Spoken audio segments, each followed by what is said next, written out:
Seven शरीफ में गुज़िश्ता रोज़ लाल शबास कलंदर बम धमाके में शहीद होने वाले 2 ज़ायरीन की नमाज जनाजा अदा कर दी गई। नमाज जनाजा सेवन शरीफ में दरगाह लाल शबास कलंदर के अहते में अदा की गई। नमाज जनाजा में अहले खाना और अहले इलाका की बड़ी तादाद ने शिरकत की। नमाज जनाजा के बाद गुज़िश्ता रोज़ लाल शबास कलंदर बम धमाके में शहीद होने वाले 2 ज़ायरीन के दर्जात की बुलंदी के लिए दुआ भी की गई।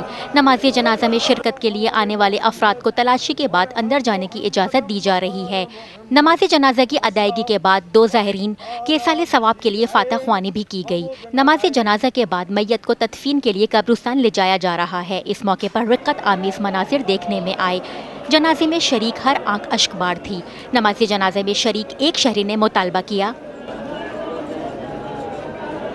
ये सिक्योरिटी इसको जो है सिक्योरिटी बिल्कुल सिक्योर करना चाहिए। ख़ास करके ये भी जो है सिक्योरिटी के हिसाब से रेंजर्स के हवाले दरगाह करनी चाहिए। पुलिस नाकाम है, पुलिस नहीं कर सकती। 50 पुलिस वाले थे, उनके दौरान भी ये हो गया। एक फार्मेलिटी पूरी थी, इसे चेक करके अंदर भेज देते थे। कोई ऐसी जो है सिक्योरिटी नहीं थी।